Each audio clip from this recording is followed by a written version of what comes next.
Dude, Hey, what's up? what you reading? The Bible. You're reading the Bible? Yeah. Dude, why are you reading the Bible? For class? No, I just... Okay, so you're just reading the Bible. You're just sitting here in a coffee shop in the 21st century using state-of-the-art technology to read ancient myths for no reason whatsoever. Well... Tell me something. Are you one of those super religious people who thinks Jesus actually rose from the dead? Well, I do believe that. Do you also believe in the Easter Bunny, Santa Claus, unicorns, Bigfoot? Ever been abducted by aliens? And do you buy into all those other ancient myths about dying and rising gods invented by primitive nomadic tribes back in the Bronze Age? No. Okay, so what's the difference between Jesus rising from the dead and all those other fairy tales? Here's the difference. My belief in the resurrection of Jesus is rational. It's based on historical facts. Facts? What facts? Well, first, Jesus died by crucifixion. Whoa, hold on. We don't even know if Jesus existed. Why should I believe your facts? Well, because the 5 facts I'm going to give you are backed by so much historical evidence that most professional critical scholars who study the subject accept them as true. That includes skeptical atheist scholars. Okay, so Jesus was a guy who actually existed and then got himself killed. So what? That's the first fact. Second, his disciples were convinced that he rose from the dead and appeared to them. Third, Paul, a sworn enemy of the early Christians, suddenly became a Christian. Fourth, Jesus' skeptical brother James also became a Christian. And fifth, the tomb where they put Jesus' body was empty. And those are well-established historical facts. Right, but you can't just leave it there. These facts demand an explanation. Otherwise, you've got a big hole in human history. Okay, here's an explanation. They all lied.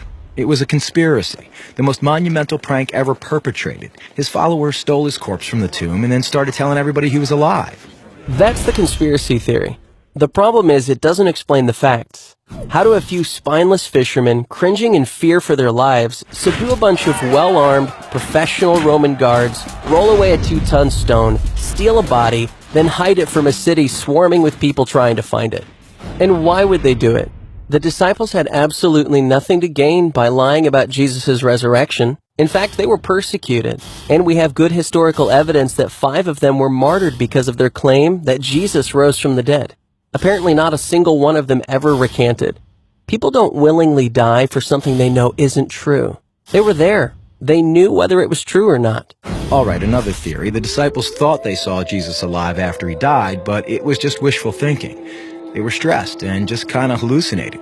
The hallucination theory also lacks explanatory power. 500 witnesses saw Jesus at the same time, and the disciples touched him.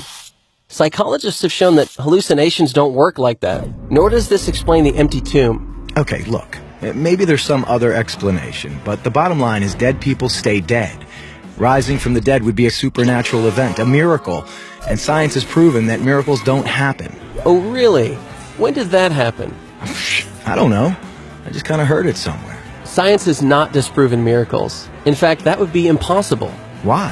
Science deals exclusively with natural phenomena, physical matter and material processes, right? Yeah. But a miracle, by definition, is not a natural phenomenon. It's supernatural. So a supernatural event would lie outside the boundaries of science. It's logically impossible for science to throw out any hypothesis that lies outside its boundaries. why have I never heard this stuff before?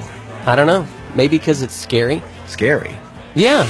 As long as Jesus rising from the dead is just a fairy tale, like Santa Claus and unicorns, it doesn't threaten my little world. But if it's a fact, if he actually did rise from the dead, that's huge. It's a total game changer. And that's why it's so hard to think about it objectively. Whoa. Yeah.